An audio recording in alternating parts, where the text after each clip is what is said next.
नमस्ते मेरी YouTube family, मेरे चैनल कहानियों का भंडार में आपका स्वागत है। आज की मोरल कहानी सुनकर आपको बड़ा मजा आएगा। ये कहानी एक गांव में रहने वाले बनिए की है और ये कहानी किसान और भिखारी की इर्द गिर्द घूमती है।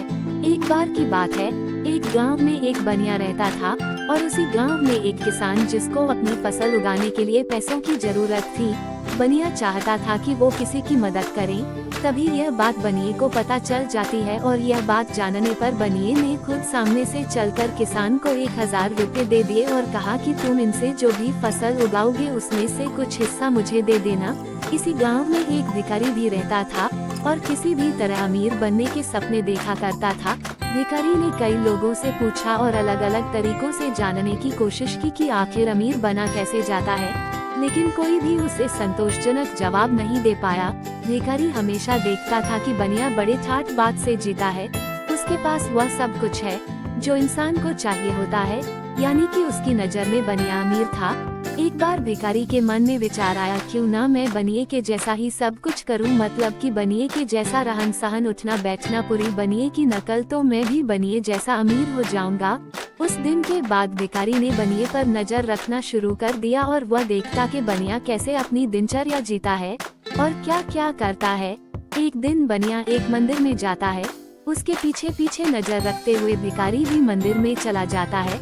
मंदिर में बनिया ने एक लोटा पानी भरा और सूर्य को नमस्कार करते हुए वह एक संकल्प लेते हुए बोला कि इस वर्ष मैंने जो किसान को 1000 रुपए दिया है, मैं वह भगवान को अर्पण करता हूँ, यानी कि मैं अब किसान से 1000 रुपए वापस नहीं लूंगा।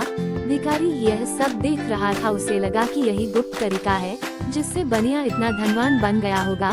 भिखारी के पास पैसे तो थे नहीं, इसलिए वह बनिया से मिला और उसे बोला कि मैं भी मंदिर में दर्शन करने आया हूँ और मुझे 100 रुपए की सख्त जरूरत है। मुझे अपनी मनोकामना पूर्ण करनी हेतु प्रसाद के लिए 100 रुपए की मदद चाहिए। इसलिए बनिया उसे 100 रुपए दे दिए। बनिया भिखारी को जानता था क्योंकि वह उसी के गांव का था। भिखारी बोला, मैं जल्दी ही आपको रुपए वापस कर दूंगा। ये सुनकर बनिया वहाँ से चला गया। सबको मंदिर से जाने के बाद भिखारी ने भी वही किया जो बनिया ने किया था, यानी कि उसने एक लोटा पानी लिया, सूर्य देव के आगे पानी अर्पण करते हुए बोला कि मैं बनिए से लिए 100 रुपए भगवान को अर्पण करता हूँ। भिखारी खुश होते हुए और ये सोचते हुए कि वह भी बनिया की तरह जल्द ही अमीर हो जाएगा, अपने घर लौट आया। फसल कट गई और वो किसान जिसे बनिया ने 1000 रुपए दिए थे उसे काफी फायदा हुआ, इसलिए वह अपनी फसल का कुछ हिस्सा लेकर बनिए के घर आया।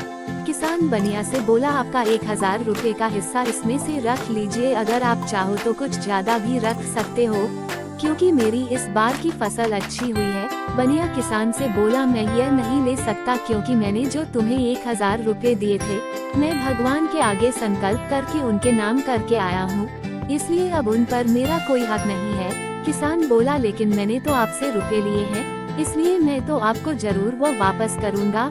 लेनदार होने के नाते यह मेरा फर्ज है। बनिए ने किसान से कहा, देखो इस हिस्से को मैं नहीं ले सकता हूँ और तुम देना चाहते हो तो एक तरीका है, तुम इस हिस्से को किसी गरीब को दे दो या अपने रिश्तेदारों को दे दो। ऐसा करने से तुम्हारा फर्ज भी पूरा हो जाएगा और मेरा संकल्प भी नहीं टूटेगा। ये सब होते हुए भिखारी भी देख रहा था। किसान के जाने के बाद बनिए की नज़र भिखारी पर पड़ी। उसे देखते ही बनिया बोला, क्यों भाई, मेरे 100 रुपए वापस नहीं करने हैं क्या? भिखारी बोला, कैसे वापस करूं? मैंने वह 100 रुपए तो भगवान को संकल्प करके उनके नाम कर दिए हैं, बिल्कुल आप ही की तरह जैसे किसान के 1000 रुपए आपने किए। भिखारी की बात सुनकर बनिया हंसने लगा और बोला, कैसी मूर्खों जैसी बात कर रहे हो? पैसे वह अर्पण किए जाते हैं जो किसी को दिए हो, वह नहीं जो किसी से लिए हो। किसी से लिए पैसे वापस समय पर दे देना चाहिए, ये लेने वाले की जिम्मेदारी होती है। इसलिए तुम मुझे मेरे 100 रुपए वापस दे दो, वरना मैं जोर जबरदस्ती करके भी ले सकता हूँ। फिर क्या था, भिखारी करने गया था नकल कि मैं भी अमीर बन जाऊंगा, लेकिन अपना नुकसान करवा बैठा। आज की यह कहानी हमें सिखाती है कि हम दूसरों के काम को सिर्फ दूर से देखकर सफल नहीं हो सकते।